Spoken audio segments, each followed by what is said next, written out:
The Nerdcast Empire is on the air. We are back with another week of podcasting excellence on the Nerdcast Empire. I am Matt in the studio. Great to have you along with us. And it is once again time for Music Weekly, episode 49. And this is a very special episode of Music Weekly as we are ready to talk about the best of music 2024. And obviously, the one show we have pretty much done all of 2024 was Music Weekly, and this is episode 49 of it, and because of that, we have gone through and reviewed so many albums. We'll talk about that once we get to that part of this episode, but a lot of great stuff to talk about, and we're going to do our best to put a wrap on the year that was 2024 in rock and metal music. Joining me in studio, as always, is Mike. Mike, how's it going? I was amazed going back through some of the music from last year, just how much good music there was, and also just how good the best stuff was. You go through week by week, and yeah, there were the ones that you kind of knew at the moment were good, but getting to go back and revisit them, you're like, man, some of these were just outstanding. Yeah, and I think one thing we've talked about a lot over the last 48 weeks of this podcast is how little of this music I would have heard had we not done this podcast. Yeah. Like, there's a few obviously big bands, and the one thing we do want to just kind of mention off the top is as we go through this, and if you've listened to our podcast, you're already kind of familiar. There were a lot of releases by big bands in 2024. Yeah. We typically will mention them, but we typically don't spotlight them because everybody knows about those releases.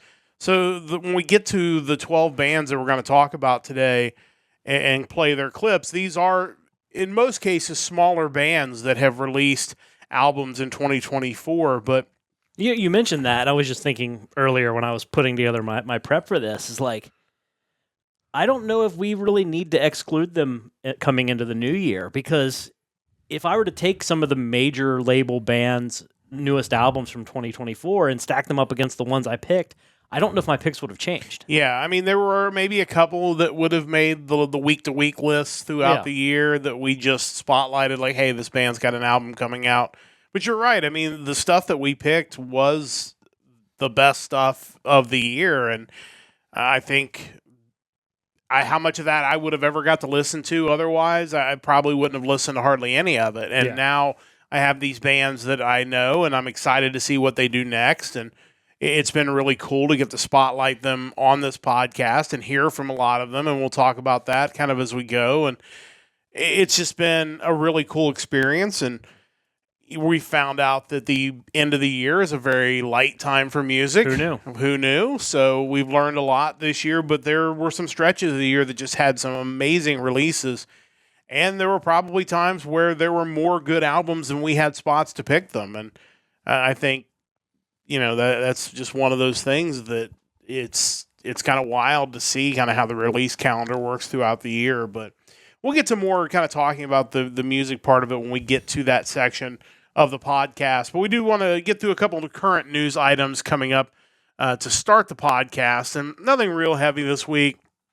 Just a note from the Scorpions, a story in Blabbermouth mentioning the Scorpions, who were set to begin their residency in Las Vegas early in 2025, have pushed that back to August due to Mikey D's. How's his name pronounced? I always thought it was Mickey, but don't quote me on that. When I said that, it sounded, because that's what I thought it was too, but then when I said it sounded wrong just because I think of McDonald's when I think of Mickey D. Anyway, his ongoing recovery from his recent hospitalization, they were going to start in February at PH Live, Planet Hollywood Resort and Casinos. They've pushed those dates back to August, starting August 14th through August the 23rd. Buck Cherry going to be with them. So those were some really, just seeing the Scorpions alone is great, but obviously you get Buck Cherry as well. That's a really, really good show. And, hope everybody can get healthy and they can go ahead and go through with this. I think if you haven't seen the Scorpions, you are missing out. We saw them a few years ago and just blown away with how good they still are as long as they've been doing this more than more than 50 years, I believe. They've been rocking as a rock band, and they're still mostly going strong. Yeah, I mean, they're celebrating their 60th anniversary. Jeez. Is that where we're at now? That's crazy. I think they started in 1965, which is kind of insane to think about, but they had a different era of music in 1965. Yeah, and you look at the band started by Rudolf Schenker and Klaus Meine, both of which are 76 years old now. Mickey D's kind of the young guy. He's 61. He is a year older than the band itself. So, yeah, he's recovering from a blood infection, evidently, but he's been around. He drummed for King Diamond back in the 80s, played with Motorhead for a long time as kind of their fill-in drummer, but been with the Scorpions since 2016, so he's definitely put in the miles. And it's funny because when we saw them live, they kind of teased him about being the young guy, and he was, and he is, he is the young guy in that group. But like you said, only 1 year older than the band itself, which is kind of crazy. But was really impressed with him, seeing him live. A lot of the drum solo stuff was just on a different level. Yeah. Again, for a guy that's done it at such a high level for such a long time, he clearly hasn't really missed a beat. But we certainly, hopefully, wish him good recovery, and they'll be able to get these dates in August. And as we talked about off the air, as far as traveling to Vegas in August, probably easier to want to get outside, especially if you live like we do in an area it's going to be really cold and snowy. You probably don't even want to go outside, let alone get on a plane and go to Vegas. Once you get to Vegas, it's probably better to go in February when the weather's not too hot. August can sometimes be really, really hot out there. So, but, again, if you're planning on going out there or you have tickets, you're going to want to follow up on those. Those will be moved to August instead of February. Another story, as we like to occasionally spotlight big anniversary album releases, and the latest is Disturbed announcing a 25th anniversary edition release of their debut album, The Sickness.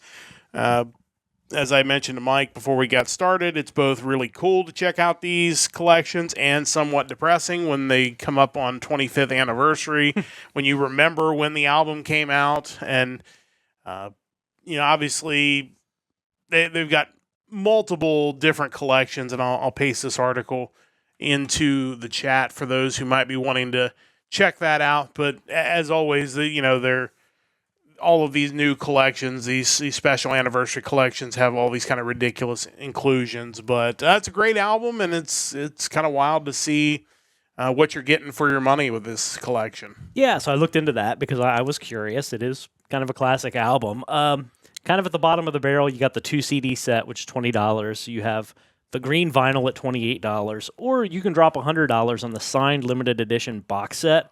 It includes the album LP, a 3 CD set, which includes the original album, a CD of demos and rarities, and then a live concert from 2001.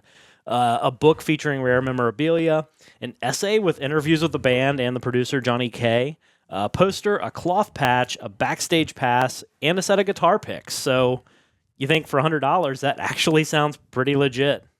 Yeah, honestly, when you said $100, I was wondering, what that was going to be compared to the other different release options, but that actually sounds like you might be getting your money's worth for $100. Yeah, and that's, I kind of wish now I had logged some of the others that we've looked at over the months just to kind of rank them as far as the value you're getting, but this one sounds pretty decent. And I remember obviously listening to this album when it first came out, and I think at the time I knew Stupefy because that was kind of the first song that most people knew, but honestly, I thought Voices in the Game were stronger songs, and those were the ones that really kind of got me more into the band than the songs that were the bigger hits at the time. The article did also mention that they are going on tour. There's a stop in Cincinnati on March 29th. Nice. Sadly, we will not be getting the supporting acts of 3 Days Grace and Seven Dust. It'll be the second set of supporting acts, which is Daughtry and Nothing More. May still be decent, but probably not to the level of 3 Days Grace and Seven Dust. Also saw the band shared a new mix of their song Glass Shatters, which includes a Stone Cold Steve Austin intro. So if you're interested in that, you can check that out. But Disturbed's been doing it for a long time. I think that's the one that Stone Cold's going to use on the TNA pay-per-view tonight when he shows up. I almost wish we had a wrestling podcast tonight instead of a music podcast. There's so much going on with WWE and TNA and all that stuff, but kind of fun stuff in that world. But yeah, definitely check that out. And if you're a big fan of Disturbed, honestly, that $100 bundle is probably too good to pass up. Yeah, it's not bad. Definitely want to check that out. But welcome to Chris and Rachel in the chat. Always great to have them along as well as well as anybody else who's joining us on tonight's podcast live on twitch.tv/nerdcastempire. We're about to have a big change to our schedule coming up, not this coming week, but the following week, as we're going to be adding some news podcasts. We'll talk about that after this news story, and that is Trans-Siberian Orchestra. We talk about them a lot, and Chris mentioning how Daughtry fits in with Disturbed. He might have covered a Disturbed song on American Idol. I don't know. Maybe. I don't know.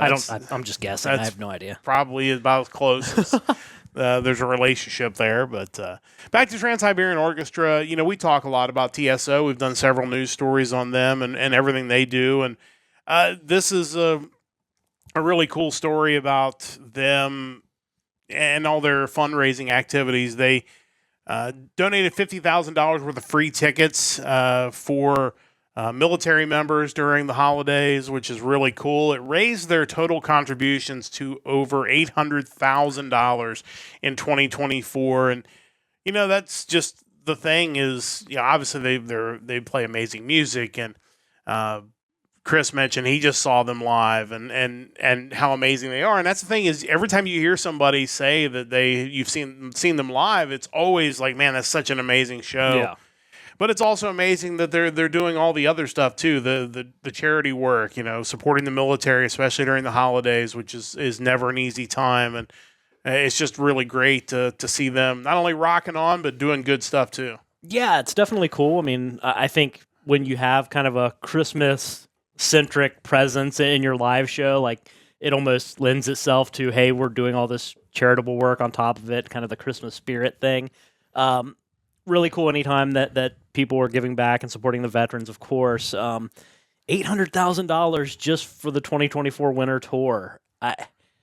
What kind of money are they bringing in where that all still somehow works out? That's just incredible. And of course, like Chris mentioned, we talked about it on the podcast. They do have two bands touring at the same time. And the other thing too is they put on, like, they have the whole stage show and everything. So, I mean, it's not like they're just showing up and, sitting there. That's a big production. And it's two big productions because they have it touring simultaneously. So, yeah, there's a lot of money that goes into making that happen on top of just paying the musicians and everything else that you've got to do with that. So, the fact they still have $800,000 on top of that to donate to charity and charity causes, that's really cool. And always great to see big bands who don't necessarily have to do that. Yeah. But when they do that, it's worth us shouting them out. So we will definitely want to shout them out for their charity work. You got to think that when they first put that together, they had no idea they were going to achieve this level of mainstream success. I mean, this is basically like a symphonic metal project. It is. And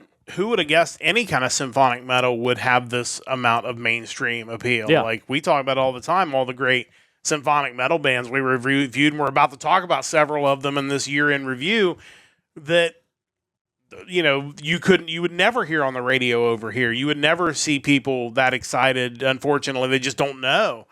And these guys put this together, and now it is, it is something you expect when it's Christmas time. One of the first things you think about is TSO.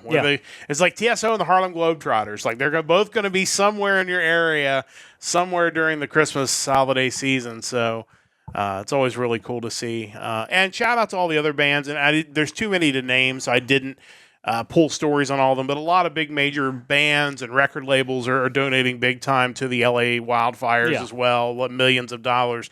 And it will take millions, if not more, to kind of rebuild out there. So certainly want to give our best thoughts and prayers. We should consider just building it somewhere else. Potentially, yes. That would probably be cheaper for sure. But beautiful area out there. I had the chance to drive Pacific Coast Highway a couple years ago, and it is just really, really beautiful out there. And again, certainly thoughts and prayers to everybody out there who's dealing with that at the beginning of 2025. But that kind of takes care of our news items. And like I said, we've got some changes coming up. I think changes for the better for our podcast as we just continue to try to expand content.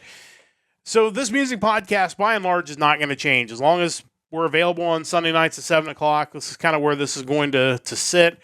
Our anime podcast, currently on Thursday mornings, we moved it to mornings. I think that went really well. We did that last week. We will do it again this Thursday at 9 a.m. Eastern time, so make sure you join us for that. It will be moving to Wednesdays, and I believe it'll be about 8:30 on Wednesday mornings. We'll be doing it in the morning still. It'll be kind of the similar format as our current anime podcast, but it'll be on Wednesday mornings, so join us for that. And then on Mondays and Fridays, starting not this coming week, but the week after, we're going to be adding just kind of a news segment, I don't want to call it a podcast because it's going to be about 20 minutes in length. We're just going to review whatever the current big news item of the day is. It could be in video games, it can be in pro wrestling, it could be in anime, it could be in music if it's something really big that we don't want to save for the following Sunday. It'll be at 9 a.m. Eastern time on Monday and Friday. The goal, if I can figure out the tech side of it, is to stream it live on both twitch.tv/NerdcastEmpire and on our YouTube page at Nerdcast Empire. We'll see how it goes. A lot of this stuff has been kind of experimenting, learning the technology, and it's something we really want to do just to try to continue to increase the amount of content we're putting out each and every week. So if you have ideas for that, please let us know. Eventually we'll come up with some sort of witty title for that and figure that out. But that'll be coming up a week from Monday, our first episode of that. Again, it's going to be something, we're kind of trying to limit those to 20-minute bursts so you can get something. And then the plan is, after our Friday show, I will take Monday and Friday's episodes, squish them together, and create basically one podcast out of that. That'll be our weekly news updates. That'll get uploaded onto our podcast network. So if you listen to us on the podcast network, wherever you get your podcasts, you're going to hear that probably sometime on Friday, maybe Saturday when that gets uploaded. So as always, twitch.tv/NerdcastEmpire. That's where you want to be. That's where you can always catch us live. YouTube, you'll be seeing more content there. And our shorts are already there. Mike has been creating shorts on all of our music content. Those are doing pretty well, honestly. So hopefully people will continue to check those out. You can also see those on Facebook and Instagram. A lot of good stuff there. So it's a lot. We'll try to keep everybody informed about where we're going to be and when we're going to be there. And hopefully you'll continue to check us out on the Nerdcast Empire. Of course, nerdcastempire.com is our website. You can check that out as well. It is time to get to the best of music 2024. And what a wild year in music. Again, we'll just kind of have Mike gloss over the numbers. If you caught our episode last week, he mentioned specifically how many bands or albums we reviewed. And you look at how many albums we reviewed and what percentage of those we picked for the podcast. And now we're taking the percentage of those bands and whittling them down to 6 picks each. It is the best of the best because we started at somewhere in the neighborhood of 4,000 albums, I believe, we reviewed for the year. I think that was right. I think it's like 3,984. Yeah, it was nearly 4,000. So I mean that's a ton, and it's some of it was good and some of it was not good, but it's encouraging to see so many albums come out, even if it's music that we don't necessarily care about. It's really cool that there are so many bands out there that are doing this thing, and we're getting a chance to at least experience some of that, and a lot of it was really good. I think this exercise was really hard to actually narrow this down to just 6 bands each. Yeah, obviously we went through it week in and week out, but going back and revisiting it, I almost forgot just how much really good music there was out there, and then trying to differentiate between what was good and what was the elite top 6 was pretty brutal. It was, and I think there are really good albums that Mike and I really like that didn't make the cut for the top 6 just because it's 6. I mean, 6 out of a whole year. We're talking about 12 albums out of 4,000 that we're basically saying these are the 12 that you need to check out. But for me, it was just trying to get over the idea that I'm not insulting the ones I don't pick. Yes. Because I still really like those as well. For sure. And, like I said, when you limit it, and the other thing too, as we talked about this on our anime podcast, but these are 6 of our favorite albums of the year. We're not going to sit here and say these are the 6 best albums of the year, because best is, maybe they're the best to us, but best is always going to be a subjective. Yeah. And if you're not necessarily, if your music tastes are a little bit different, your 6 best are going to be a little bit different. But I think the thing that our podcast has done is put a lot of different great music in front of people, so that there's bound to be something that you're going to like out of this podcast. So before we get to the 6 picks, there were some interesting bands throughout the year, and I want to take a minute to kind of spotlight some of those bands that we found were interesting. And I'll mention the first one, and then I'll let you kind of go on, because the first one to me was just so absurd and ridiculous. I'm so glad you found this one. It was a band called I Am the Intimidator with the album I Am the Intimidator. It was from March 8th, 2024. As you might guess, this was a fantasy-based reimagining detailing the final day of Dale Earnhardt's life. It was created by a guy by the name of Andrew Stromstad. Basically, he's a longtime Dale Earnhardt fan, and so he created this EP of 6 tracks that spotlighted Dale Earnhardt in his final day, like Weirdness, Weirdness of Regrets to Eat My Smoke. And, this was just, I can't even believe somebody created this, and it was way better than it had any right to be. Yeah, I remember when it first showed up on the spreadsheet, and I'm going to search for it. When I read it, my first thought was like, what is this, some sort of Dale Earnhardt band? And then I searched it, and sure enough, that's exactly what it was. I didn't think that was even possible, but what was amazing about it was just how good it was. Yes. Like, yeah, it's ridiculous, but man, those guys could legitimately rock, or that guy could legitimately rock. Yeah, and I would have never guessed that it would have been something that I actually would have enjoyed listening to. And so kudos to him for creating this masterpiece that celebrated the life and unfortunately the passing of Dale Earnhardt. So definitely check out I Am the Intimidator if you're a fan of NASCAR or just a fan of just weird music. Because like I said, it's just, I couldn't even imagine that it would have been so enjoyable. But the second one I put on the list, you added some more details. It was the band Nucleosaurus Rex with the EP Operation Party Destroy. It was from November 15th. And this was just, it was just like, what if Anthrax did music about dinosaurs? Yeah, I almost wish you could pull up their artwork and show it on stream, because I think people need to really... Sometimes it's the image that tells you all you need to know, and with this one, that's the case. It's a thrash metal band from Brisbane, Australia. It's, if you remember the Whitest Kid You Know tattoo parlor sketch, I know this isn't Bowser on the cover, but this feels like the drunken tattoo you would ask the guy to make for you. But yeah, it's just with track names like Brachioplutonium, Pteroreactyl, Triceratoxic, Velociradioactive. It's amazing. And in every song, they just kind of yell out the name of the song, but it's just really, really cool thrash metal. You kind of get some old hardcore, maybe some Anthrax vibes from them, but it's good stuff. Yeah, if you're watching on the podcast on Twitch, I do have the album artwork up on screen right now, and it is something else. I think that's the other side to it is the music was again way better than it had any right to be for an album of this type. But it's the whole theme and the vibe of the album cover was just so well done. I'm just stunned, honestly, that they were able to kind of put that together and make it as enjoyable as it could possibly be. But everybody should check that out. It was definitely a hidden gem for the year for sure. Yeah, it's really hard to get any cooler than dinosaurs and metal music. I think it's just about time somebody actually combined both of those. Yes, we need more of that music. So if you're out there, let's have some more of that stuff in 2025. Definitely check that out.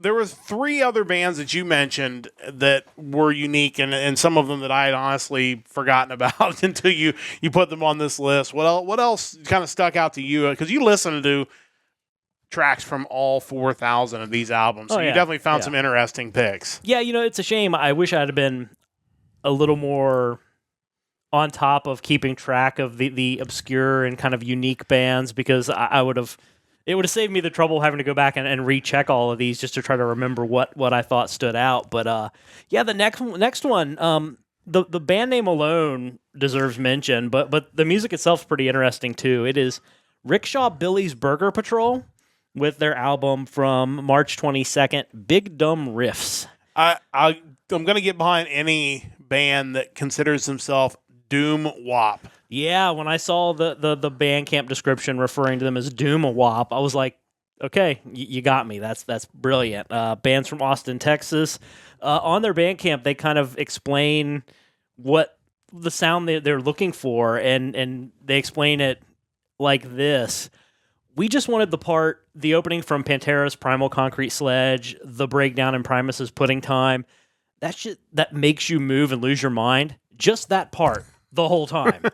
So basically they're just going for what is just that visceral kind of like hooky. I mean, the beginning of Primal Concrete Sledge is just heavy and tremendous, and yeah, I don't know if they can quite achieve that doing Doom Wop, but for what their stuff is, it's actually pretty catchy. Yeah, I give them a lot of credit. Like, they at least had an idea of what they were going for and came up with this ridiculous name, Rickshaw Billy's Burger Patrol, with the album Big Dumb Riffs. Like, it's definitely interesting. I give them a lot of credit for that. Another band with a great name coming up next. Yeah, so we had the dinosaur metal. Now we have children's educational metal. From the likes of Shred Rogers and his new album, The Circle, from April 5th. From Bandcamp, it explains, Shred Rogers provides fast, fun, family-friendly metallic entertainment to inspire and hopefully brighten your lives. And mission accomplished. The album does, in fact, actually shred. It's heavy, it's really cool, but it has tracks like Baba Black Sheep, Wheels on the Bus, Brahms' Lullaby von Shred, among others, but yeah, it's just another one that stands out for maybe all the right reasons. There's really not enough family-friendly metal for kids. Absolutely not. And clearly there was a gap in the market that Shred Rogers had to decide to put on his sweater and pick up his axe and hammer away at it, and that's just brilliant, honestly. You run into these ideas every now and then that you kick yourself for not coming up with, and I think Shred Rogers is one of them. For sure. There's no question that this is one that you would joke about driving around the car, and somebody else actually followed through with it and came up with it, so I'm a little bummed that it wasn't us. Yeah, absolutely. Final one to point out is an artist. His name is Ben Blutzucker. His newest album is Build Your Idols from April 30th. The album cover art just looks like a really metal Lego guy. So that's pretty cool. What caught my attention about the album as I was looking through the track listing is he has a cover of the Buffy the Vampire Slayer theme. Interesting enough. A song that was clearly inspired by Buffy the Vampire Slayer, track 2, Welcome to the Hellmouth. And then finally, the last track on the album is a cover of the WWE entrance theme for Shawn Michaels, Sexy Boy. And, why not? Why not? So there's the album cover. If you're wanting to take a look at that, this is what that looks like. I've never seen that Lego piece. No, I don't remember having that one as a kid, but that's pretty tremendous. And I'll be honest, his Sexy Boy cover is reasonable. That's fantastic. Again, it's just a lot of the music we get each and every week's really serious, and clearly this band's lifelong mission to release this album, and then you have these bands and these people that come up with these projects that is probably also a lifetime mission, but they're just silly or fun or just so far outside the box that you would think nobody would ever come up with them, and they did, and they ended up on our radar, and we ended up getting a chance to share them with everybody, which honestly is the best part of doing this podcast. Yeah, absolutely. His bio on Bandcamp simply says, I love Lego bricks. I love heavy metal. So why not combine? #brick metal. There you go. So That's all you need. So we had family-friendly metallic entertainment with Shred Rogers and brick metal. Yeah. From Ben Blutzucker, I guess. He's German. So makes sense. But those are kind of the unique bands that we found in 2024. And now that we found some, I think we'll be able to track that a little better in 2025. And if there's anything just really weird, we'll be sure to save that for our best of podcast. But it's time to get to the picks for the year for 2024. And these were all bands that were picked in our week-to-week podcasts. And basically how we're going to do this is Mike has gone through all the picks that he's made for the year. He has picked 6 bands, 6 albums of these bands that were released that we are going to talk about. He's going to take his favorite 6 and basically we will spotlight them. And I did the same thing with the bands that I picked and their albums. And we will spotlight those as well. Again, if you haven't had the chance, a lot of these episodes are, especially from like maybe April on, are archived on our YouTube page. You can go back and watch them whenever you want. Mike's created shorts for a lot of these episodes, and we'll continue to do so going forward, where you can kind of hear a little snippet of the songs that we talk about on the podcast. But again, join us live, twitch.tv/NerdcastEmpire. You'll get to hear the songs if you're here live. There's never a guarantee if you join on the VOD, but there was just an amazing amount of good music in 2024, and we're really excited to spotlight 12 of our favorite bands from the year that was Music Weekly each and every week. So what we're going to do is we'll have Mike go through and do 6 through 4, and then I will do my 6 through 4, and then Mike will do 3 through 1, and then I will do 3 through 1, and that way we don't just have to keep bouncing back and forth each and every song, and hopefully I'll be able to keep up with it on the channel as far as playing the music. And one final reminder, you should know this already if you've listened to our podcast. If you're on the podcast network, we won't have the clips of the music, so join us live. Be here on Twitch, the VOD on Twitch, YouTube. That's where you'll get to hear the clips as we go through it. But it's time to get to the best of 2024. And Mike, you're going to start with number 6. Yeah, so starting out my top 6, June 21st was a really big week for music and music I like in particular. I actually found 2 albums that were just year-long greats for me, and we're going to start out with one of those now. It is the newest album from the occult rock band. They are from the haunted cornfields of Illinois. They are Vexing Hex, and the album was Solve et Coagula. I've driven through the haunted cornfields of Illinois. I think that's actually a lot more legitimate than you would think. I think all cornfields anywhere west of here can potentially be haunted, I think. For sure. Maybe even east of here. I don't know. But we're in a pretty corn-haunted area. But there's a lot of corn. Absolutely. So kind of briefly going into the album, Cadaverous, Lord of Dread, he is the vocalist and guitarist from the band. He states on their Bandcamp that the band tends to wear their influences on their wizard sleeves, and those influences include Ghost, Danzig, Alice in Chains, The Beatles, and Devo. So any band that can combine Devo with Danzig and Alice in Chains, sign me up. And I remember when we first went over this, I think the way I explained how I felt about their sound was they felt kind of ghostish, but there was more to it than that. Like it had a more complete sound than maybe what you get out of Ghost. And when you hear those influences, yeah, you can definitely hear it. There are points in the album where you can pick out kind of an Alice in Chains vocal delivery and still kind of within that Ghost and Danzig spooky vibe. But album is still tremendous. I'm still listening to it. Standout tracks still include Into the Night, Wiccophobia, Poison Apple, Revivified, and the track that we're going to listen to today, 1000 Eyes. Let's check this out. This is Vexing Hex, one of Mike's 6 picks for 2024 from the album Solve et Coagula. This is the 3rd track off of that album, 1000 Eyes. Let's listen to a little bit of that now.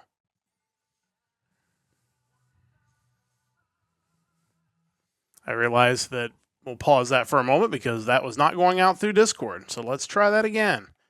There we go. Let's see. Now let's back that up real quick. Make sure I got that all queued up, and we'll try that again. Again, this is Vexing Hex, And this is off of Solve et Coagula. This is 1,000 Eyes. Let's listen to that now and come through correctly this time. 1,000 stars, 1,000 heavens crashing down into the dark, into infinity.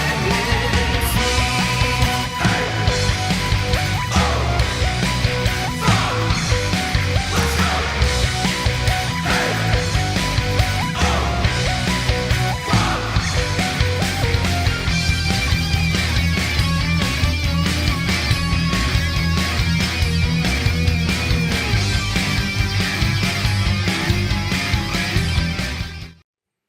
I definitely hear, and I probably said this exactly the same way when we first did this podcast, but I definitely hear the Ghost influence. Like, I definitely, if you're going to compare them to Ghost, I can definitely see that. But like you said, there's definitely a little more meat on the bone with these guys.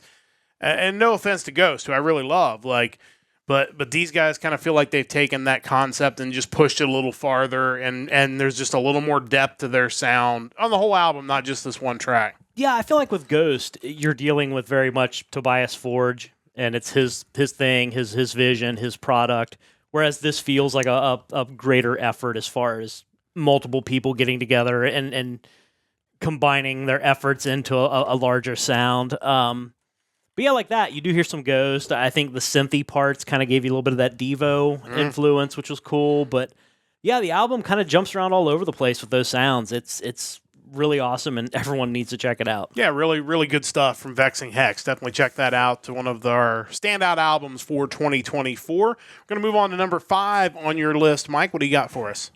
Yeah, it was actually a bigger year than I realized, and maybe because I haven't really kept up with new music as well as I should have prior to last year, but a lot of like horror rock type bands out there, which is awesome. I wish I had known that they were out there doing it this whole time, and now that I'm just finding out about them, it's really cool. But that being said, my number 5 pick goes back to February 24th. It is the album from the Canadian band Blood Opera. The album is called Songs in the Key of Death. Yeah, this is one I had honestly forgotten a little bit about because it had been so long ago. But just getting to listen to a little bit of it today, like it just reminded me how unique it was. And again, like you said, just a genre that you don't ever hear on any kind of radio, and sometimes not even on like Spotify. But it's a shame there's not more of it out there. Yeah, absolutely. And I think this past year, what we've learned is there's a lot of traditional styles of rock that are if not having a resurgence, they're just still around. A lot of traditional metal out there, and then there's stuff like this, which is very traditional in one sense, but it's synth horror rock basically. It's very 80s horror rock.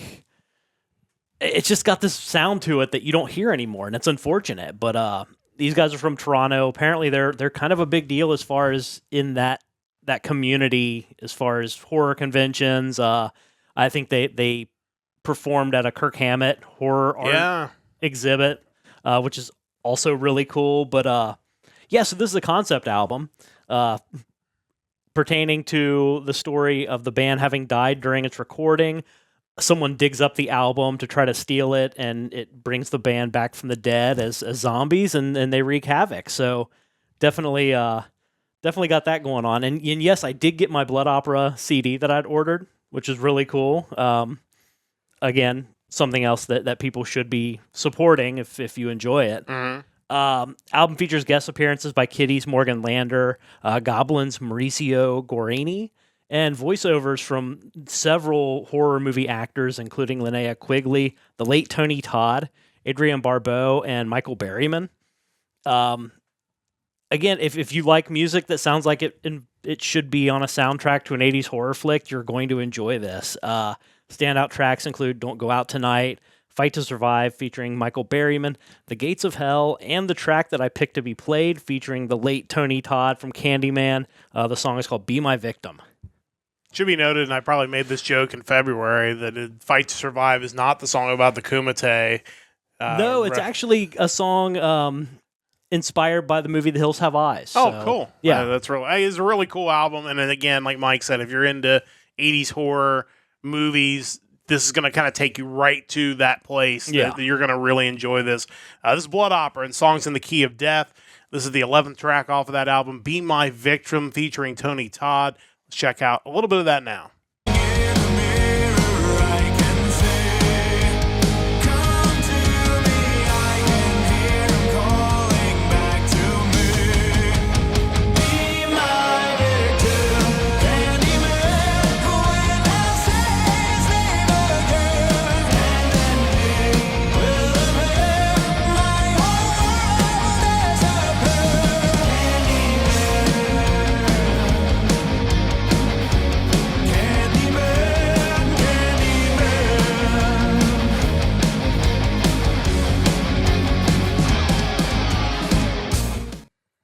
Yeah, I mean, it's just, like I said, it's just great stuff. And I think anytime you can have music that takes you to a certain time and place, but also doesn't come across as dated music, Yeah. I think that's when you really have nailed both parts of it. And I think these guys have done that 100% with this album. Yeah, absolutely. I'm excited to see what they do next because I think this was their first full-length album. So let's see what happens. So early in 2024, maybe we'll get something down the road in 2025 from those guys. That's Blood Opera. Mike's number 5 on his list of the 6 best for him, and 6 best for me will be coming up soon. We got one more from Mike before we swap over to my first 3 picks, and let's get to your number 4. Yeah, so my number 6 and number 5 were definitely kind of throwbacks in a way with their sound, definitely more of a traditional thing going on. This next band, I don't really know how to best describe what they're doing. They're doing kind of everything. This is the 6th studio album from the Finnish metalcore / electronicore band. Album's from October 25th. The band is One Morning Left, and the album is Neon Inferno. Yeah, these guys are all over the place in a good way. I think they've found a way to do a lot of different stuff, but kind of make it all work together as one cohesive album. Yeah, I absolutely. It was the video to the title track that first got my attention. I pulled it for the playlist back on that date. Felt both 80s and 90s, but also modern. It like the video itself had laser tag going on and like these vaporwave colors, so it kind of gave it this dated look. But the music is definitely more on the modern metal side, as far as you have the metalcore vocals, you have the melody, you have the clean vocals. It just has everything, and that's really the best way I can explain it. They do a lot of music videos, and they're all really ridiculous. If you go on YouTube and check out the videos for Michael the Knight and Summer Lovin', they're absolutely absurd. Michael the Knight particularly is some sort of weird parody of Knight Rider, with the guy riding around on a bicycle. It's just it's special. It is really something different. But yeah, there's nothing about this album to not enjoy. Like, it's such a blast to listen to because they're so all over the place. Standout tracks include Emerald Dragon, Tonight, Neon Inferno, Summer Lovin', Michael the Knight, and the track that I picked to listen to, the track Reunion. Yeah, these guys are a lot of fun, and this is a really cool album, and we're going to check out Reunion off of One Morning Left and their album Neon Inferno. So let's listen to a little bit of that now. This time I'll be yours and you'll be mine. This time we will dance all through the night forever. When forever is around. This time I'll be yours and you'll be mine. This time we will dance all through the night forever. When forever is around.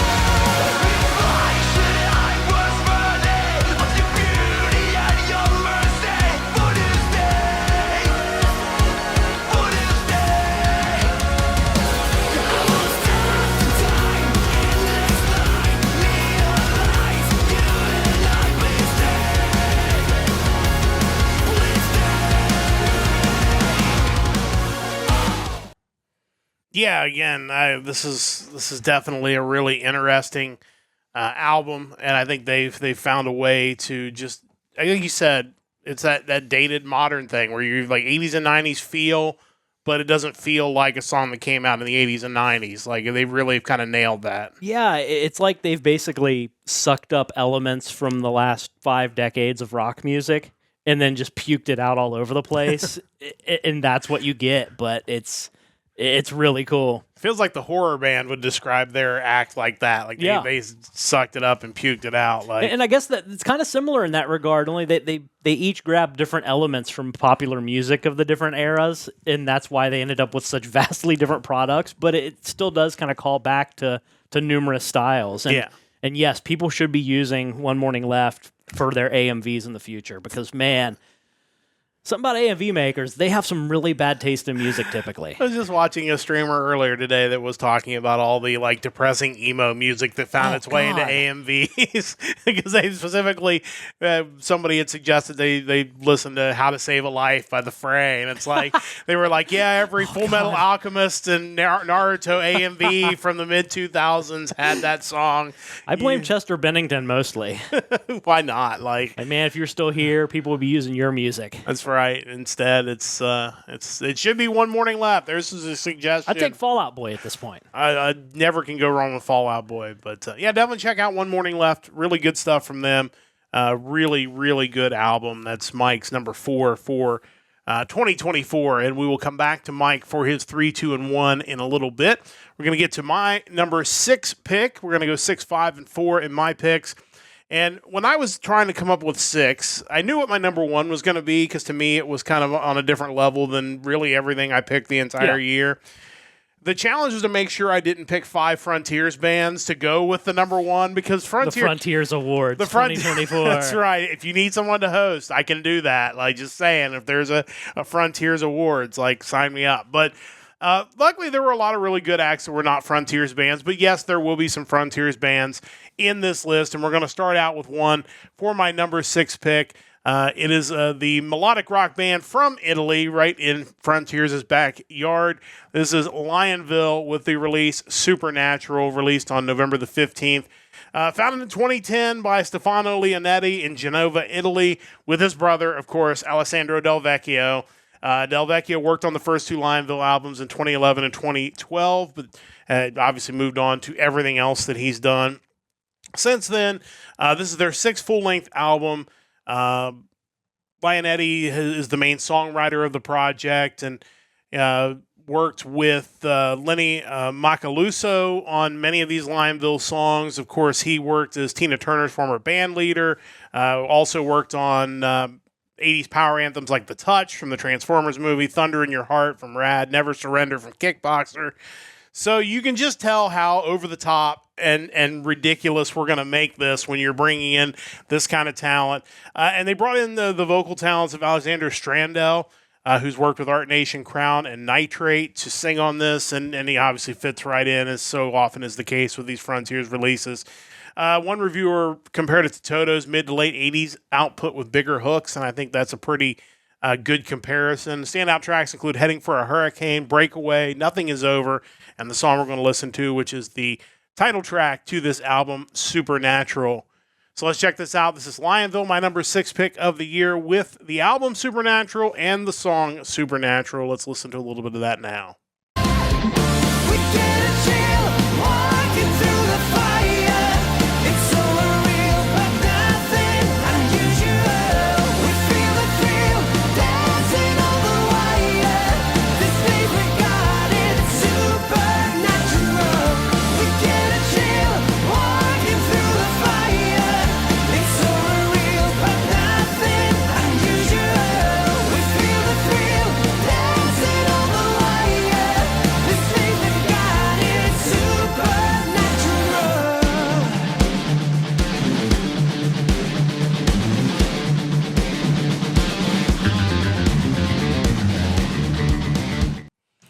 You know, if we were on camera for this podcast, this would be one of those albums that I would just play the track and then I would just shrug my shoulders and go, like, this really is one of those bands that has kind of defined my music taste for 2024.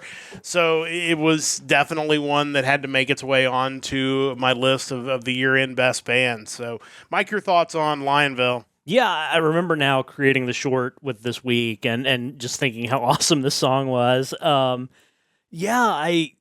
It also makes me wonder too when you read about the credits for Lenny Macaluso.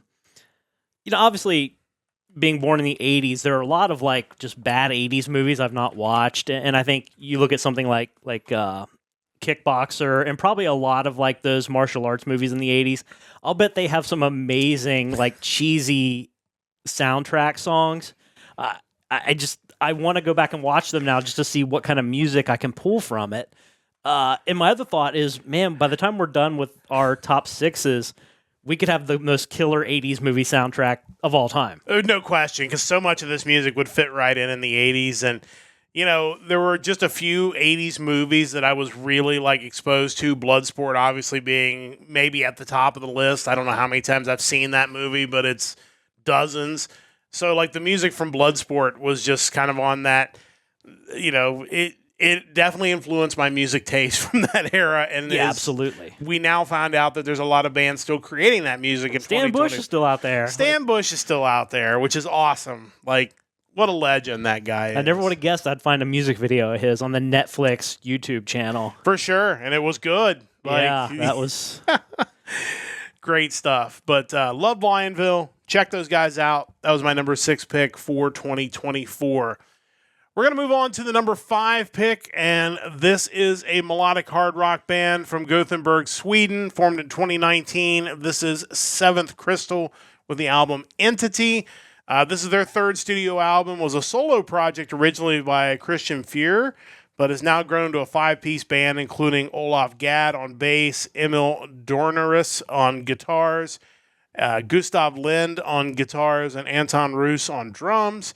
Of course, they're a Frontiers band, also signed in 2020, released their first album in 2021. So you know what this is going to sound like. It's just going to be really catchy, really great. Melodic metal. I really enjoyed this album. I thought, you know, again, when you're trying to like line these bands up, I thought maybe there was a little more substance to Seventh Crystal maybe than Lionville, which is, I love the Lionville album, but it was definitely like a thing that it felt, I don't want to say cheesy, but it just felt a little more dated in the sound compared to Seventh Crystal. That's why I kind of edged it a little bit ahead. It maybe not as melodic rock, I guess is the best way to put it. Standout tracks include Oathbreaker, Path of the Absurd, Architect of Light, and the standout track we're going to talk about, not the famous song with this title, but it is Blinded by the Light. So we're going to check that out now. This is Seventh Crystal with the album Entity. This is Blinded by the Light. Let's listen to a little bit of that now. Now that you're blinded by the light, and in all the madness insanity.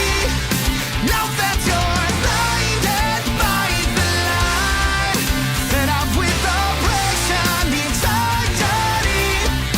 Now that you're blinded by the light, and in all the madness insanity. Now that you're blinded by the light, fed up with oppression, anxiety. Set me free.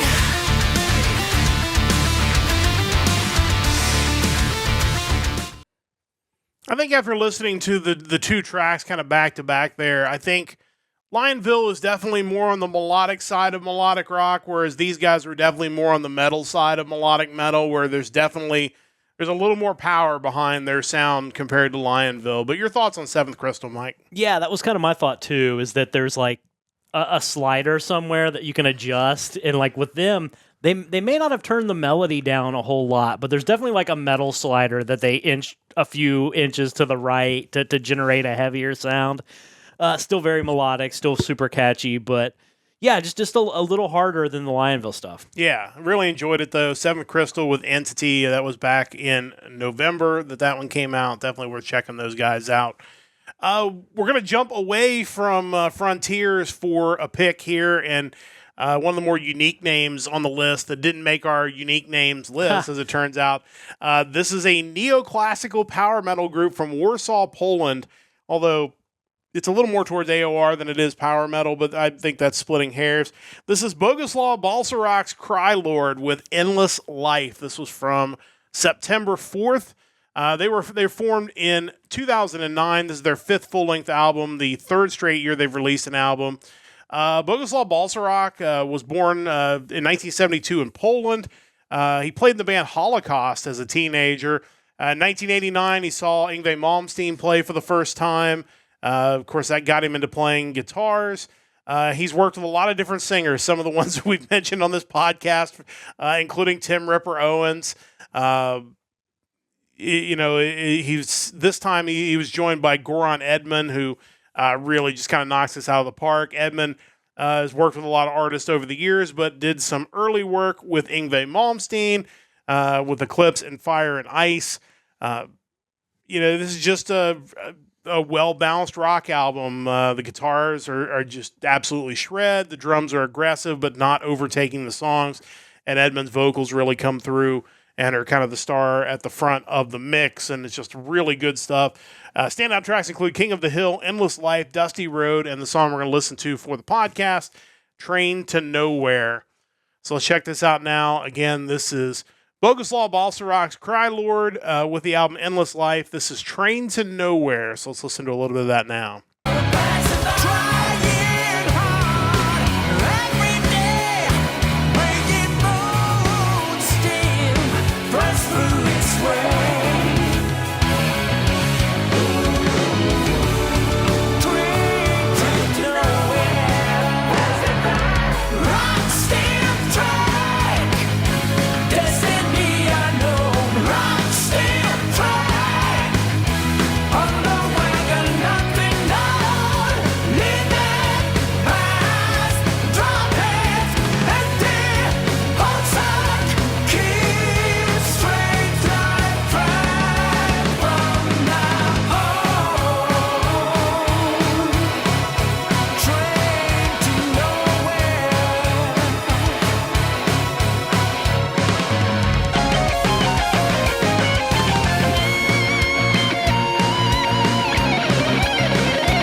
Let it run a little longer, get a little of that guitar solo in there at the end. It definitely comes over the top of the chorus and just absolutely shreds there at the end. Your thoughts on these guys? Yeah, that solo started out like it was Brian May playing it, and then he just kind of morphed into Yngwie Malmsteen.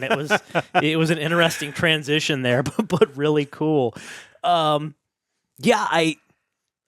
I can't imagine like seeing Yngwie Malmsteen and thinking, "Yep, I'm gonna be as good as this guy." Just you wait. And even if you can't, at the very least, you can claim that you have a more epic name than Yngwie Malmsteen. and Boguslaw Balcerak is definitely like one of the cooler D&D character names that you never came up with. But I really dig this too. And knowing that they've been churning out albums, I definitely need to check out some of the others as well. Hopefully we'll get another one in 2025. Really be cool to hear more from them. But again, to me, it was just a little different sound than some of what you're getting from the Frontiers Act. So I really, really dug that. Boguslaw Balcerak's Crylord. Definitely check those guys out. That was my number 4 pick for 2024. Time to go back to Mike for the final 3 picks on his list. And 3 really heavy-hitting albums here that came out in 2024. Mike, what do you have for number 3? Yeah, this album I remember really liking when we got to it back in August, but I guess in the months following, I guess I kind of forgot just how amazing it was. I had it on my list of albums I knew I needed to go recheck out, and listening to it again, I'm like, man, this is a tremendous album. This is definitely one of the top of the year.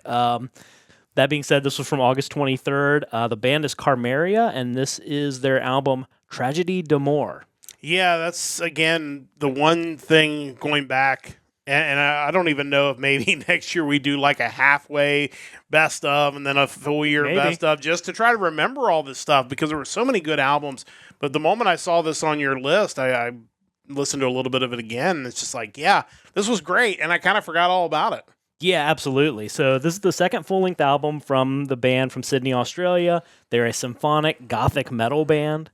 Their Bandcamp states that their sound fuses gothic and prog power elements to create a cathartic symphonic metal soundscape, which sounds really good. Yeah, for sure. It has all the elements they described there, but to me, when you break it down, it's really more about the melodies and the catchy chorus hooks that takes this to the next level. You can draw comparisons to a band like Him, but I think they're, again, kind of similar to Vexing Hex, is like you can compare them to something, but they have something that differentiates themselves, and I think maybe even exceeds what you're comparing them to. And Yeah. that's how it is with these guys. Like some of their songs, while they do have that gothic edge to it, they're just so catchy, and the vocals are tremendous. Standout tracks on the album include Call Forth My Sorrow, 1,000 Winter Rains, Thorns, Immortal, and the one that I picked to listen to, Shadow's Throne. Yeah, let's check these guys out. This is Carmeria with Tragedy d'Amour. This is the 6th track off of this album, Shadow's Throne. Let's listen to a little bit of that now.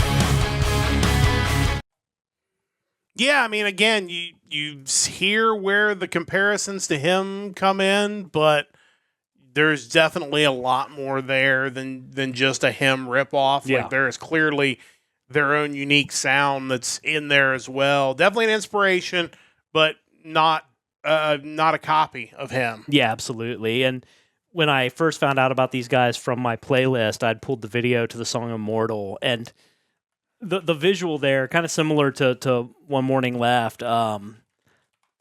They have the style, they have the look that fits perfectly with their sound. I remember thinking it was when the keyboardist pulled out the keytar and started going nuts on it on that song, and in that video, I was like, okay, this is legit. These are the guys, and from that moment on, just going through the whole album, it was impressive throughout. Yeah, for sure. Everybody should check that out. Carmeria, Mike's number 3 pick for 2024.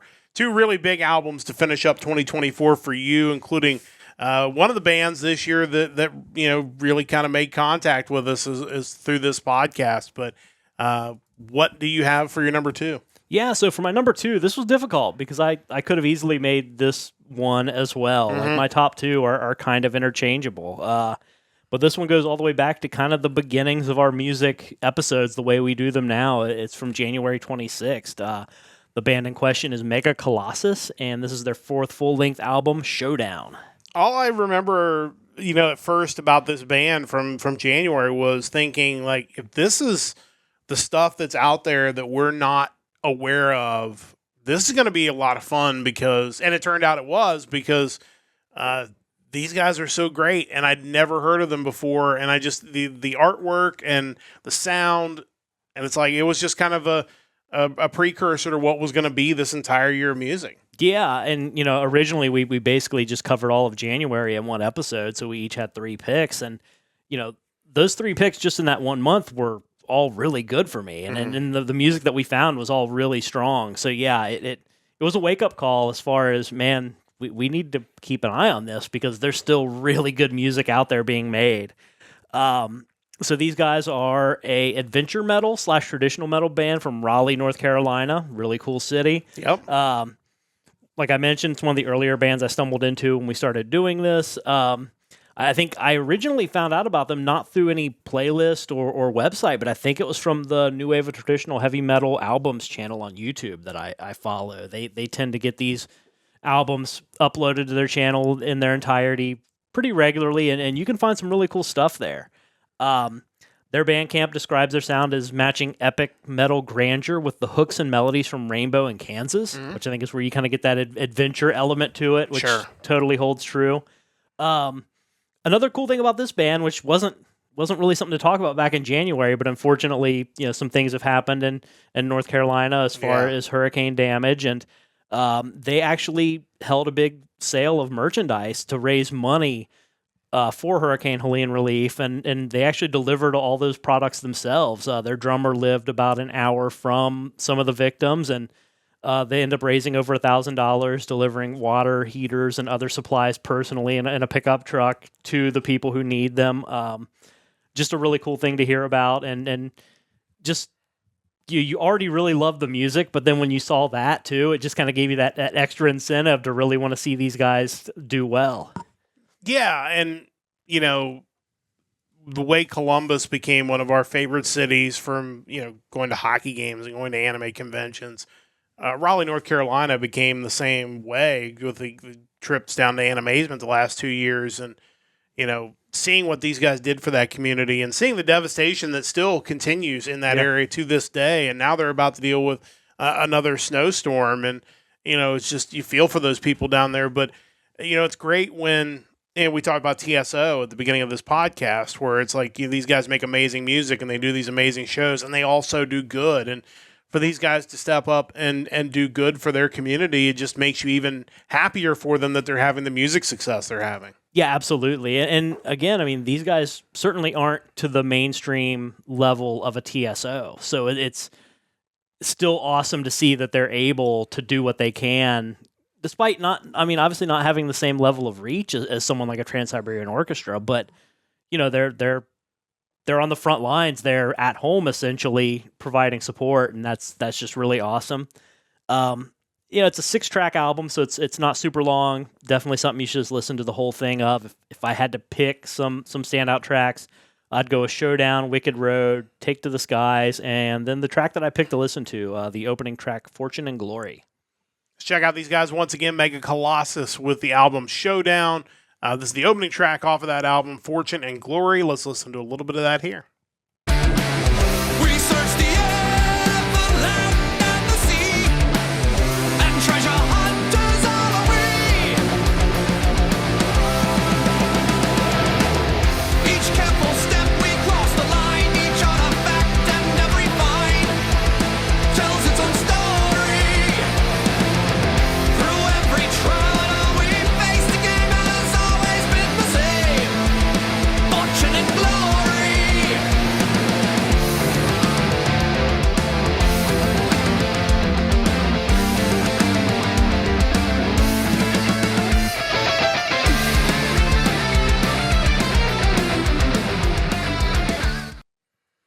Yeah, I mean, on top of all the good they've done and everything else, like these guys rock, and this album is really good, and really excited to see what these guys do in 2025. And I'm hoping that potentially when we go back to Raleigh later this year, that maybe we'll get a chance to see these guys live, because they do obviously tour that area. So it'd be really cool to get to support them by actually going to see them in person. Yeah, that, and with the several metal festivals that are kind of in the area in which we live or within driving distance, you just kind of one of these years you start seeing bands like Mega Colossus make it onto those bills, because I think they need that wider exposure. Yeah, they're certainly good enough to be on those type of shows, and hopefully this is the year that they break through and get a bigger audience that they definitely deserve. We'll certainly continue to plug them here. Absolutely. And Mike's number 2 pick of the year, Mega Colossus, really good stuff from them. But in the end, we are to number 1 for you. And what is your number 1 album of 2024? So yeah, a couple things going into my number 1 pick. I mentioned earlier June 21st being a big day of new releases for music for me, and this is the other album that I picked from that day. And it goes back to what we talked about earlier and what we talk about a lot as far as just not knowing that certain styles of music are still being produced and are still out there for consumption. And this one here is basically a band who's been around for a while who tried to recreate a style that they weren't even doing at the time, just to kind of facilitate this concept album they were creating. That being said, this is the 4th studio album from the Athens, Greece-based symphonic rock and synthwave band. The band is Floating Worlds, and the album is Skywatcher. Yeah, this is an amazing album. It's another one of those where you just think, because I look at the YouTube music list, and some of the tracks have 10 or 11,000 views, but we listen to this album and you just think this should have 6-figure, 7-figure views, because this is so good, and I wish there was more of this out there being produced. Yeah, absolutely. Like they found a way to maintain a certain edge to their sound while just immersing themselves in this 80s synth pop and 80s just pop in general sound. It's really amazing. Kind of going into the band, they started back in 1998 and released their first album all the way in 2007. Their Bandcamp mention, and we talked about it back in June, that it took them a lot of kind of failed attempts to reach the point where they were creating full musical pieces, and here we are now on their fourth album. They mentioned that to create this album, they had to explore uncharted music oceans, essentially, to create something akin to the soundtracks of their favorite 80s and 90s sci-fi movies, and that's exactly what this is. It's a concept album to a movie that is existing in their head, but it fits so well, and it sounds perfect as far as what it's trying to accomplish. Another cool thing about these guys, when I purchased their CD, I had email communication with the band as far as, hey, we're getting this to you, kind of emailing back and forth. They have an email mailing list where they'll send you regular emails, different unreleased songs that you can get access to downloading and listen to, which is really cool. When I received the CD in the mail, there was a postcard with a handwritten thank you note, essentially. It's just, we've talked about it, and it still holds true that some of these bands out there clearly are showing that they appreciate the support that they do get. And, in a world where physical media isn't as prevalent as it used to be, it's just, when you do prefer physical media like I do, it's great to get bonuses like that, even if they're small, even if they're just handwritten notes or guitar picks or whatever. Just kind of getting that interaction that makes your purchase special it makes all the difference. Yeah, and I think these bands, you mentioned them just being appreciative of fans buying their stuff, but I think, especially the physical releases, because it's become so rare now that people crave the physical releases, especially of some of these smaller bands, that when you do actually go out of your way to get CDs, LPs, stuff like that, I think it's just an extra layer of support for these guys, and it's great to see. It's what allows them to continue to do what they're doing. I wonder too, from kind of the creator perspective, I feel like if I was a musician and I created an album's worth of music, I want someone to hold it in their hand. Yeah. I want to see them with it physically. I don't know if that's how artists and bands feel about it, but I feel like that's how I would look at it. Yeah, I think there is something to it that feels like they've got your creation more so than on a playlist on your computer instead. Something about a download, just it kind of feels throwaway, I guess. And that's a shame, but I think that's also kind of how the music industry has treated individual sound files, essentially. For sure. But yeah, going back to this album, standout tracks include Starlight Wish, Parade, Ignorance Goodbye, In the Dark, and the track that I picked to listen to, the track Strange Kid, which is awesome. Check this out. Floating Worlds from the album Skywatcher. This is the opening track to that album, Strange Kid. Let's hear a little bit of that now.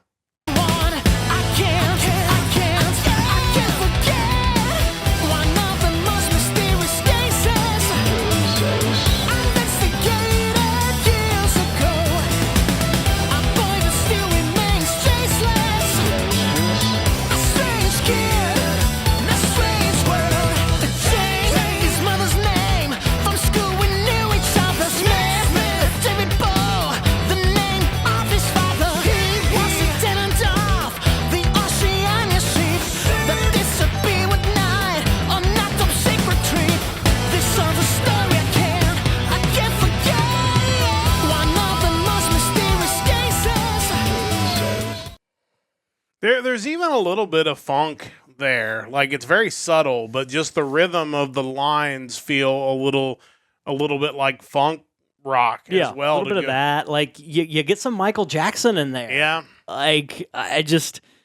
It's everything that was kind of popular in 80s pop rock that they've managed to kind of chew up and create this sound with, and it's awesome. Yeah, they really knocked it out of the park with this album. Definitely check out Floating Worlds, Mike's number one pick for 2024.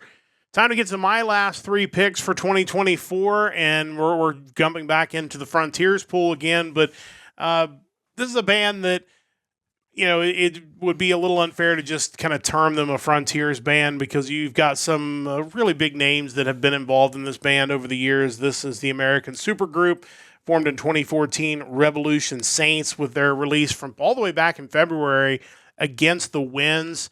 The original band was formed by Dean Castronovo of Journey, Jack Blades of Night Ranger, and Doug Aldrich of Whitesnake and Dio. Aldrich and Blades have moved on to other projects. Of course, they also collaborated with Alessandro Del Vecchio, who served as producer, sound engineer, keyboardist, and songwriter. He's still listed as a touring member of the band as well. The new members include Joel Hoekstra, former guitarist of Whitesnake, and Jeff Pilson, who was the bassist for Dokken, but is also currently with Foreigner. That's two guys that obviously are legends of the business as well that have come in to join this project. But in the heart of it, it really feels like a classic Journey album. Castronovo, of course, spent a lot of time with Journey, but this is really was a chance for him to kind of get in front of the band and be the face of the band and sing the lead vocals, as mostly he was singing backup vocals with Journey. But he really knocks it out of the park with this, and this was one of the older picks we had, but like I said, I really enjoyed it as a fan of Journey. Really kind of excited to see what these guys continue to do as they move forward into 2025. Some of the standout tracks include Changing My Mind, Fall on My Knees, and the song we're going to listen to for the podcast, Against the Winds. So we'll check that out now. This is Revolution Saints. This is the title track, the first track off of this album, Against the Winds. Let's listen to a little bit of that now.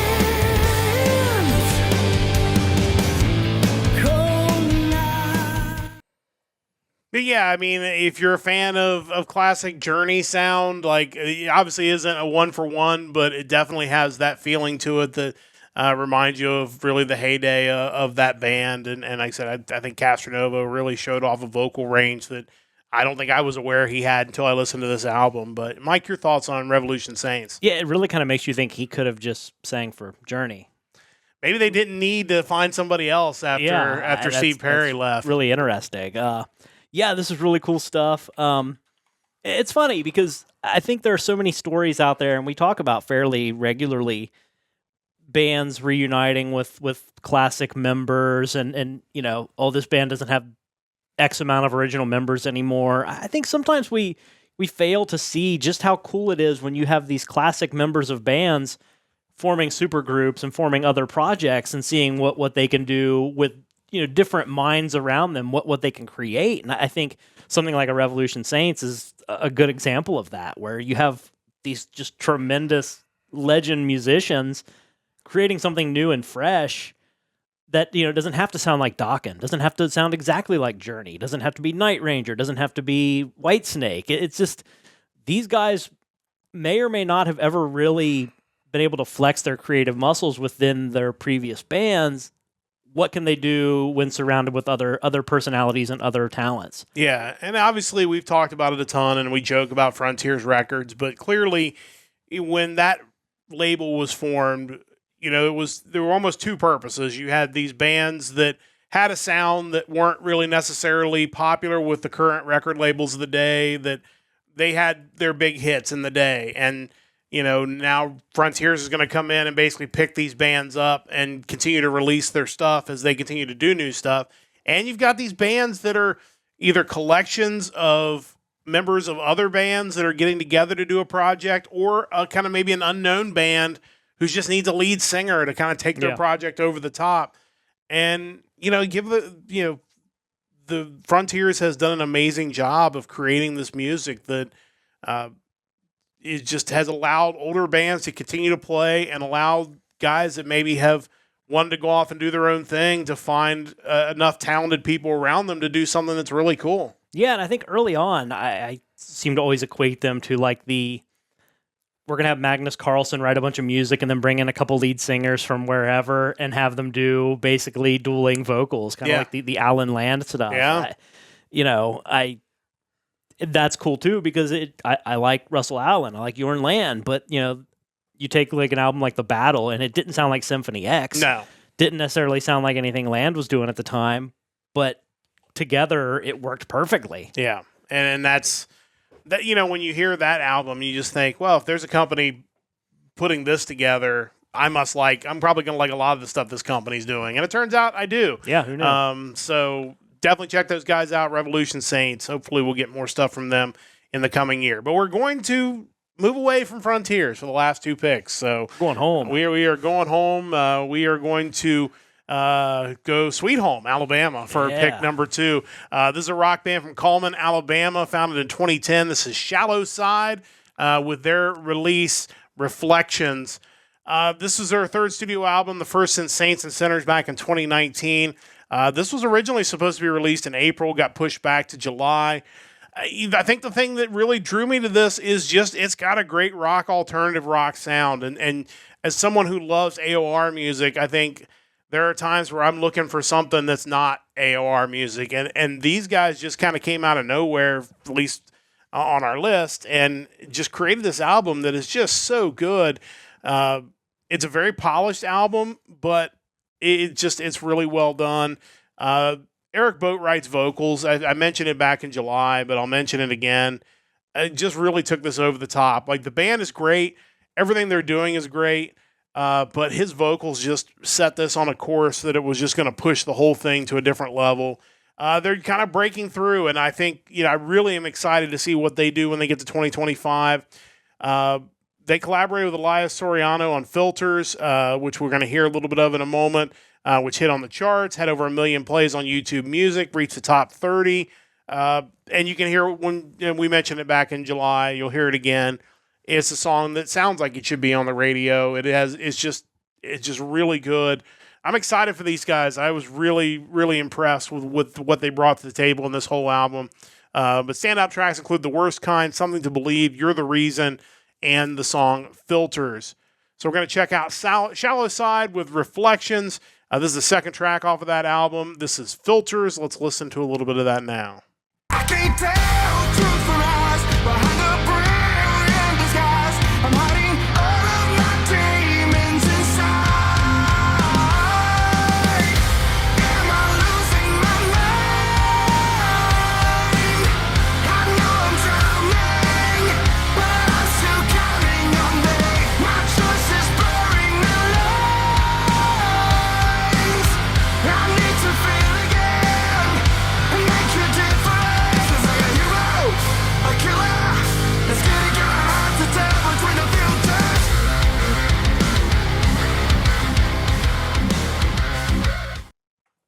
Like I said, obviously there's definitely a polish to that track that is probably why it hit, and the collaboration, but the whole album is really great. I love when we find these bands that have found a way to kind of work an alternative sound in, but it still feels mainstream and not dated in any way. So definitely check out Shallow Side. Mike, your thoughts on these guys? Yeah, it feels like a continuation of kind of that rock music that was popular late 2000s to 2010s, that kind of sound, which, still kind of makes it contemporary. It's not old sounding by any means, but yeah, the vocals are tremendous and definitely something that you expect to hear on the radio, just based on the sound. Yeah, for sure. I really, really enjoyed this whole album. I mean, you hear the one track, and obviously a lot of people have heard the one track, but I encourage you to listen to the whole album. It's really, really good.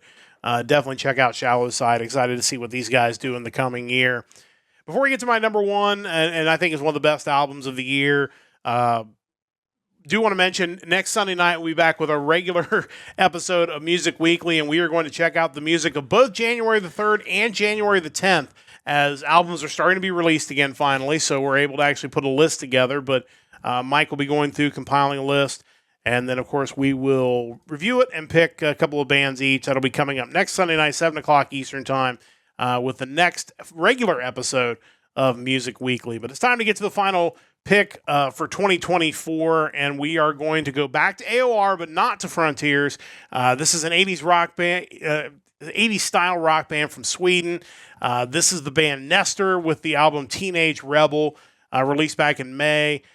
This band was formed in 1989, but didn't release their first full album until 2021, which we saw several times throughout the year, which was really interesting, where bands had been doing it for a long time, but just never actually put out an album. It's hard to believe, and I know I said it then, and we discussed it a lot. It's really hard to believe that this band is from Sweden. When you hear the songs on this album, it very much sounds like a band that you could have grown up with in your small town, because the experiences they talk about being a kid in Sweden in the 80s and 90s feel very much like the experiences we would have had growing up. It is kind of one of those reminders, as I mentioned back then, the world is maybe a little smaller than what you might think. Influences are all of the bands of that era that you would want to hear from: Kiss, Van Halen, Europe, Queensryche, Giant, King's X, Toto, Rush, Yngwie Malmsteen. So you know what you're going to get from these guys. This album was just absolutely blew me away. I think it's great front to back. And I know we say that a lot because sometimes you just run out of things to say about an album. But to me, this was one of a handful over the year that we both picked that I think is absolutely a front to back listen.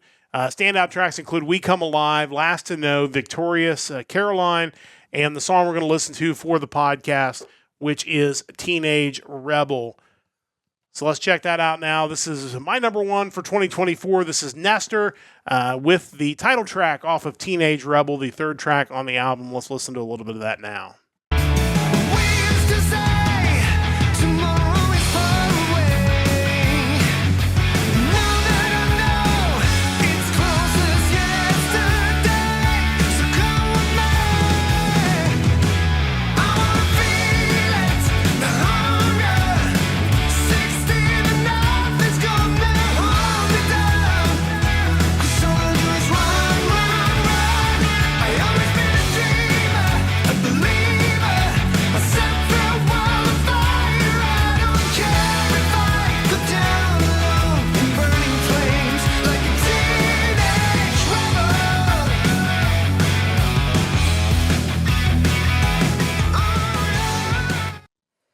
Yeah, I mean, there's not much else to say about this album. I just thought it was absolutely outstanding, and clearly they're releasing stuff now, so I hope these guys just keep on churning along, and would love to see these guys live someday. But I was totally blown away with this Nestor album. Your thoughts, Mike? Yeah, this is definitely one of my favorite albums of the year as well. Picked up the vinyl, just so cool. Kind of makes you wonder, with them having formed in 1989, just a couple things like how many songs off of like their first album in 2021 and this album, how many of those songs were actually written back then? Yeah. Because that's certainly a possibility.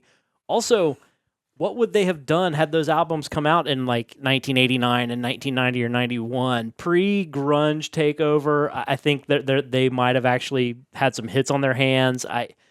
It's weird, but like picking up Teenage Rebel, it felt like you were unearthing something that, existed in some alternate universe back then that no one else here knew about. It felt like some sort of weird hidden treasure, despite being a modern album. Yeah, it almost felt like it should have been one of your vault picks. Yeah. Instead of an album that was released this year. And the fact they were able to both capture the sound of that era and, again, the feeling of growing up. It just sounds like a middle America, working class town. And, it just absolutely blew me away. The sound's amazing. Again, taking the sound of an era without making it sound dated in any way. Just blown away by these guys. Nestor, my number one pick for 2024. An amazing year of music. And for everybody who's listened on our podcast, anybody who's shared our posts, or any of the bands that we've had the chance to communicate with, we can't thank you all enough for an amazing year. And Music Weekly will roll on with episode 50 next week, and we're going to dive into 2025. And we're really excited to see where that takes us. But we know there's going to be some amazing rock music going to be there when we get there.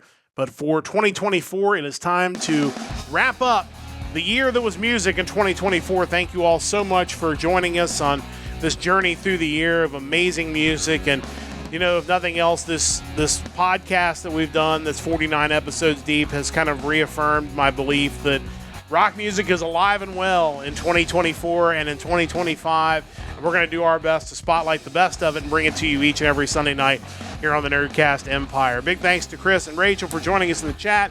A big thanks to Stove Lake Media for their continued support of our podcast. Big thanks to Mike for all the work he does on this music podcast each and every week. And a big thanks to you, whether you're a listener, whether you're one of the bands we've talked about. A big thanks for a wonderful year and excited for a bigger and better 2025. That's going to wrap things up. We'll be back on Thursday with another Anime Thursday, 9 a.m. Eastern Time.